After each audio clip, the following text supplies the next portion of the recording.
Right. Good afternoon. I'm afraid I don't quite know how to use the hand emoji, but Willie, how are you doing? Good, Dean. How are you?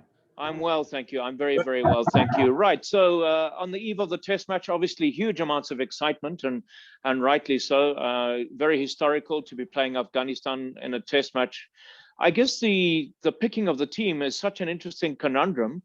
In terms of that, you could go a route of picking 8 batsmen and then yourself, Ryan Bill and Raza doing the spinning duties. I mean, I'm sure you can't quite divulge a team, and we understand that, but there are options, aren't there? Or you could go with the extra, bring in a specialist spinner and go with the extra seamer, which makes it rather tricky to try and choose a team. It does make it tricky, yes. Obviously, I still haven't had a chance to see the wicket yet, as it hadn't been prepared yesterday or the day before. So we kind of have a rough idea of what the wicket would be like, and obviously that will play a big part in that selection, whether we go the extra seamer or you go the specialist spinner. I think having Raza, Bill, myself, Wesley, there's a lot of options of spin there, and then you still got the likes of Wellington and Rango, Brandon Mavuta sitting on the sidelines waiting for a game. So yeah, we've got a lot of options, and it does make it tricky. And it also doesn't only make it tricky for the team, but also the batting lineup. So the options are there, which is good, and it's always nice to have those challenges. And I guess, I beg your pardon?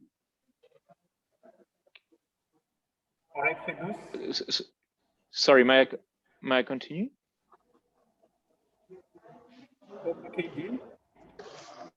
Okay. And Sean, I guess in terms of it, very disappointing for you from an experience perspective that you will not be having Brendan Taylor and Craig Irvin. But the flip side, and it's always a nice flip side, is that now some of the younger players can really try and prove that they are capable of playing at the higher level, the highest level, and performing in that middle order as well. Yeah, definitely. Missing Craig and Brendan is a huge thing for us. Not only Craig and Brendan, there's still Kyle. A lot of people forget about Kyle Jarvis. Missing them is huge. Yes, experience-wise, it's there. We need them in Test cricket, definitely. But at the same time, we do have a young bunch coming through. And again, we're in a rebuilding process again. So missing them is huge. Not only for the juniors, but for guys like myself and Raza as well. They're highly experienced in the support system for us as a senior group. So yeah, they'll be missed. But again, Dino, they're not here, so we've got to get on with it. Hey? The challenges are there, and we're going to have to take them head on. All right, Findus. Hi, Sean. Hope you guys are doing well. Good, thanks. Sean, you're probably not going to be able to tell us whether Blessing Muzaraban is going to play tomorrow, but just how exciting is it to have him back? I mean, he played in that one test in South Africa. I guess this is almost like a debut for him. It's a huge thing to have Blessing back. Looking back at 2018 when we had him, that was amazing. And now having him back in the side, his height, his pace, the bounce that he gets is a big thing for us, especially against a team like Afghanistan. So hoping the wicket will suit him. But not only that, I think his leadership skills coming from the county scene is a big thing for us and our bowling unit as well. So very exciting to have him back. Sean, just as a second one, Afghanistan have named a side with a lot of uncapped players. I don't know how much you've seen of them, and obviously it's your first test against them. What are you expecting from them, and have you heard if Rashid Khan will play? I haven't heard if Rashid will play, no.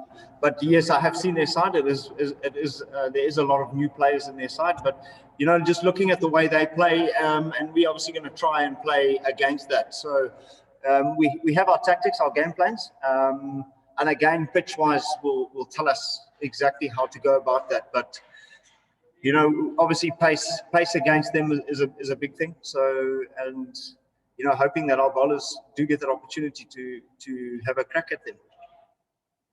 Okay, next, Larry Kirigan.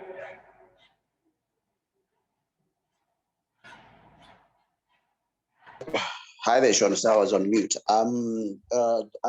Great performance in the warm-up match.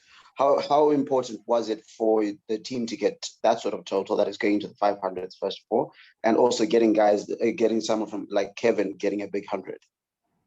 I think it's a huge thing. I think obviously going forward into Test cricket, looking at a young side moving forward, those scores 450, 500 plus, that's what's expected in a first innings total in Test cricket nowadays. So not only that, it buys you time in the game, especially if you bowl a team out for under 45 overs, 50 overs. So if you do that, you're in control of the game. So it is a stepping stone in the right direction. Look, obviously we batted our batters, so that did help in us getting to that total. So it was just preparation for us and getting everybody a chance in prepping for this test match. But yeah, all in all, I was very happy with it. Okay, thanks, Larry. Happy more, Mushai. You can come through. Hi, Sean. I just got online now. I just hope the questions were in front of you already. Looking at the stuff that you guys played in the warm-up, is there any similarity to the one that you're going to be playing at? Consider that you guys had a good crack. Is there any chance that you're going to get a same practice, like the same one you better than the warm-up? I'm not too sure, to be honest. I've actually just arrived at the ground, so I've just done my warm-up. I will go across to the wicket now. It wasn't prepared yesterday. I have my doubts that it would be the same wicket as the one we played on, to be honest with you. If you look at the setup of the Afghanistan team, they have got 5 spinners. So that's what I'll be expecting. All right. Anyone else? Me, please, Darlington. Okay, Fidus, you can go ahead. Sean, you guys haven't played Test cricket in a year, and Afghanistan haven't played for a while as well. We've seen a lot of discussion globally around which teams are playing, and I mean, I know you guys are often waiting for a schedule. Just how important is it, do you think, to play regularly? And you've got Pakistan coming. What are your kind of long-term Test goals, and how much Test cricket do you want this team to play? I would love this team to play Test cricket as often as possible. I think it's huge. I think it's the ultimate. And not only that, having the opportunity to play in COVID times is massive. It's really, really massive. It is difficult. Don't get me wrong. The team does sacrifice a lot. They sacrifice family time. They sacrifice, being alone. There is a lot of alone time. So the mental aspect is big. You do see people fall by the wayside when it comes to that. The time you spend in the room, quarantine, testing, over and over and over, it's extremely tough. But yeah, look, I would like to see the team playing a hell of a lot more Test cricket. I think it's building, it's character building, and those challenges that you face in Test cricket are huge. And when you overcome those challenges, I think it prepares you for ODI cricket, T20 cricket. Obviously, the types of players are different come Test cricket and ODI and T20. T20, you're looking more for the faster, fitter, stronger, power hitter guys. And Test cricket, you're looking for the longer version, slower sort of guys that can, handle those pressure situations. But the same in T20. But yeah, I'm very excited to see that the Test match against Pakistan is on, and I'm very excited to not only see that, but the Island Tour and all the tours scheduled for us this year is massive. Looking forward to the qualifiers next year, and not only that, leading into the 2023 World Cup as well. Sean, you mentioned the quarantine. What's it like being in the hotel room all the time? What do you guys get up to? Not much, to be honest with you. You get trackers around your neck, so you can't spend too much time with each other. I think up to 15 minutes is what you get maximum, and then the little beeper goes off, and you got to head out. So it is difficult. You spend a lot of time on the cell phone, and obviously, cell phone, your screen time goes up through the roof. So you end up spending a lot of time on social media, and social media can play mind games with you, especially when it comes to international sport. So yeah, it's a tricky one. I can't really answer that one fully because I'm not exactly in the other guys' rooms all the time. We are separated a lot of the time, but it's tough. It's not for the light-hearted, that's for sure. All right, right on, Javi. Thank you, Sean. Just looking at the previous test, I think Zimbabwe now has got a settled opening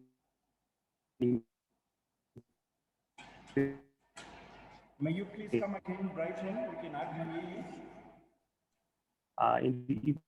And also judging at the previous warm-up game we played, especially in the recent games. I'll take that again.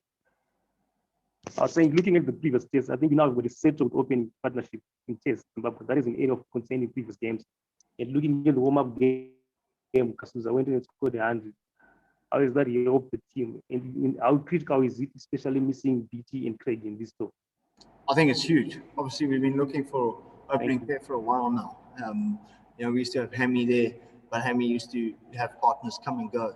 And I think having Prince and Kevin together, their characters speak volumes about them. So, for example, if I had to pick a team on character and not on talent, they would both be there. Does that make sense to you? I think they have that sacrificial mindset, and that does make a difference. It makes a big difference when it comes to Test cricket. Not only Test cricket, it leads through into ODI cricket. So they're opening doors for themselves, and they're also not only for themselves, but for us.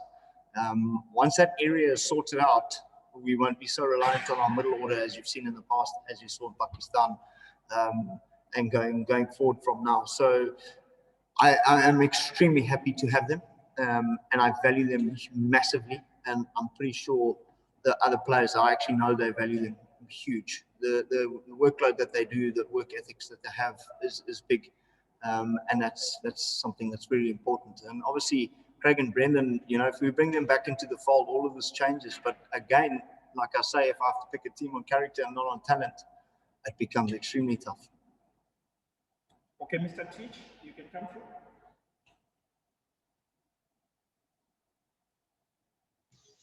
Hi guys, Sean. We've seen when we're looking at the series between India and England, the pitch was a huge. You talked about how you guys have been spending a lot of screen time. Is that something that you guys have discussed as a team, the potential impact of the pitch? And also we've seen that the games are going to be screened on free-to-air TV for the first time. Is that something that you guys have also talked about in terms of the support that you have with the people being able to watch back home? I haven't yet, no, but I'm about to get to that. Once we get down to our fielding and get onto the main pitch, I'm pretty certain that will come out my mouth, and I will be telling them that our country is watching all the way down to grassroots, which is an extremely exciting thing. I think it's fabulous.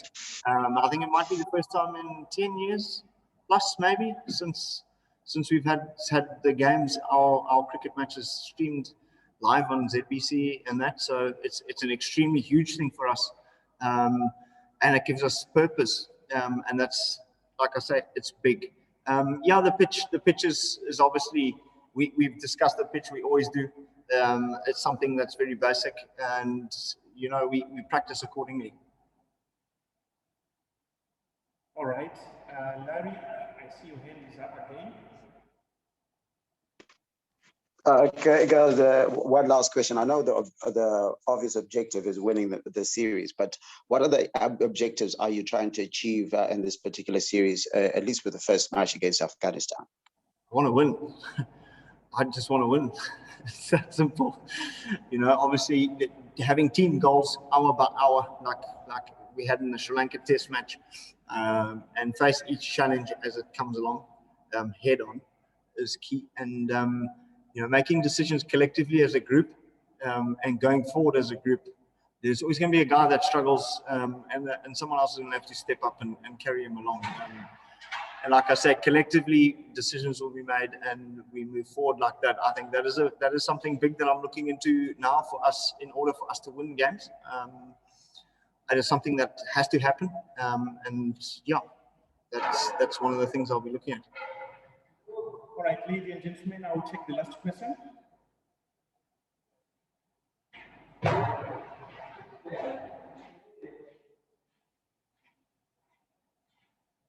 Okay, Jawi. Yeah, good question. Sure. Now, obviously, due to the COVID impact, ICC now is with umpires, local umpires, officiating games. And if you look at this one, there's an umpire making his debut. How much do you think about it as a visiting team? Afghanistan first umpire to officiate a test. Is it something that you guys think about? No, it's not. If it's the pad, we're going up, boy. So, Look, it obviously plays a big part, but it's not something that we talk about as a team. Sometimes yes, other times no. It is kind of part of the game, but it's not real priority. I think obviously having your basics in place and just doing your role and doing it at 100% and making sure your job is done and not leaving it to the next is what we try and focus on. So yeah, umpires every game they change. All right, colleagues, we've come to the end of this virtual presser. Thank you very much. I'll be advising you as soon as possible with regards to other media engagements during the series. Thank you very much. Have a good afternoon. Thank you. Thanks, Tom. Thanks, Tom.